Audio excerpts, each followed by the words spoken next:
Howdy, y'all. Welcome to the world of Western genre. You know, it's pretty much a given that no genre trends steadily upward over time, but those of value, like the Western, never disappear. So let's examine the Western genre. As you might imagine, it's America's story, or maybe more.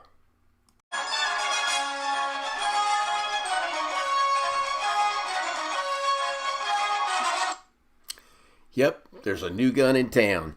Back in 1977, the sci fi Western genre took root. Western genre.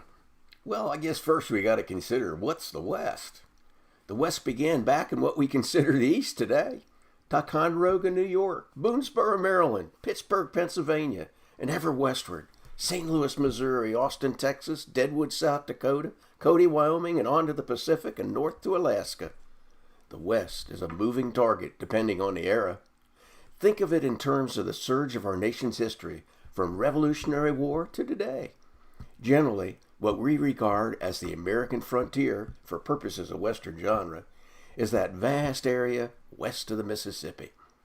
The underlying theme of Westerns is the conflict between civilization and lawlessness, set in adventure, mystery, history, romance, sci-fi, fantasy, dystopia, horror, comedy, and more.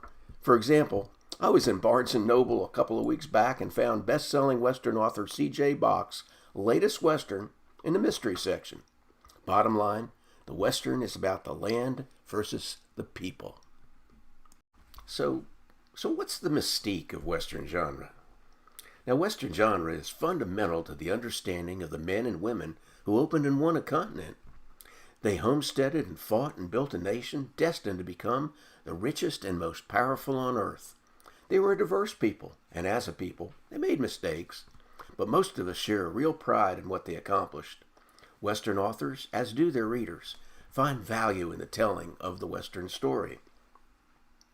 I'm ever reminded of the provocative challenge of my Texas Ranger cousin John Red John Dunn's poet-novelist daughter, Mary Maud Dunn Wright, pseudonym Lilith Lorraine, in writing the preface to his 1932 autobiography, Perilous Trails of Texas. Quote, "Not in the spirit of judging their actions by artificial standards, which in their day had no existence, but by asking ourselves, if we were put in their places, should we have acquitted ourselves as well? Or by putting to ourselves the still more potent question, how well have we kept the birthright that they have given us? How well have we safeguarded the liberties that they purchased through untold privations? How courageously are we meeting the problems that confront us today? In short, when we stand before the tribunal of remote posterity, to whom shall the laurel be awarded?" Well, the Western mystique? It's the sense of gunsmoke, leather, trail dust, and bluebonnets wrapped in gritty determination, a sense of adventure, majestic landscapes, and romance, but most of all, it is, for better or worse, fair or foul, about opportunity for all who dared pursue it. So Western genre has sort of a prehistory. In the pre-1850s, America was introduced to frontier adventure with the likes of James Fenimore Cooper's Leatherstocking Tales and The Prairie, John Jacob Astor's Astoria about a trading colony, and Washington Irving's A Tour of the Prairies. Images of the conflict between Hawkeye and Magua in Last of the Mohicans titillated readers living the frontier vicariously. It wasn't long before publishers, on the heels of gold rushes and hardscrabble frontier towns, introduced dime novels with exaggerated and fictionalized stories about the likes of Billy the Kid, Jesse James, and Wild Bill Hickok. Now, Western genre was starting to gain followers. The dime novels led to pulp magazines, and on their heels, novels like Johnston McCulley's Zorro, Owen Wister's The Virginian, and Zane Grey's Riders of the Purple Sage. Now, media served to broaden the Western genre reach. Radio still held sway as the sound of Lone Ranger's Hi-O Silver echoed in listeners' ears. Comic books featured characters like Lash LaRue and Tom Mix. As cinema and then television took hold, Western genre books such as Jack Schaefer's Shane and Charles Portis' True Grit were adapted for the silver screen. Louis L'Amour's Hondo signaled the pinnacle of the Western novel making it big.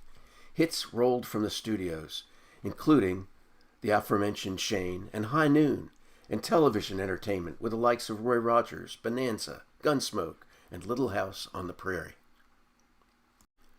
There are plenty of demands on today's resurging Western genre. Today's Westerns entail a mix of subgenres, from mystery to historical fiction to romance to fantasy and more. The Western novel stands solid as a bulwark against woke PC proponents. Western genre readers expect unvarnished moral truths, as in delivering the good triumphing over evil message. While it scares off much of the Gen Z and old 1960s hippy-dippy culture, most Westerns offer windows to the very soul of America's exceptionalist heritage. It's essential that Westerns provide edgy adventure, tough hombres, and impassioned romance.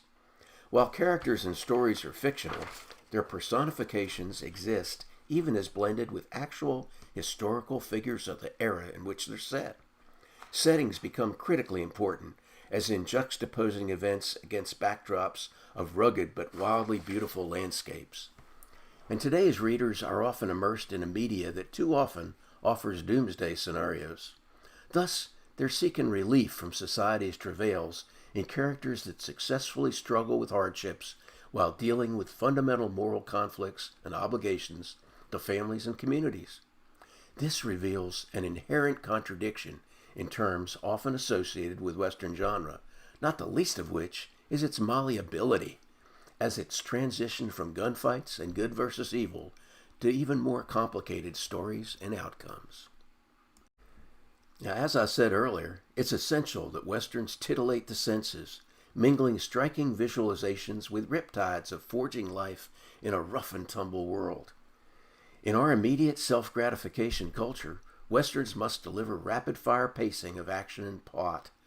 Notably, however, today's Western readership demographics tend to lean toward educated men in their 50s, though women tend to be drawn to romance and historical fiction in their Western genre preferences. And just as artists are obliged to stretch the bounds of canvas and computer, literary adaptations brand Western genre as the very backbone of our exceptional nation that has enabled it to endure since its gestation nearly 250 years ago. Exceptionalism is America's unique triumph.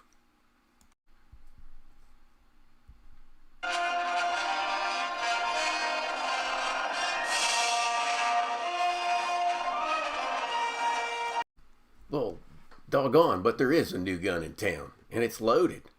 The Tumbleweed Sagas, bringing history to life with Western fiction. Now, y'all have any questions?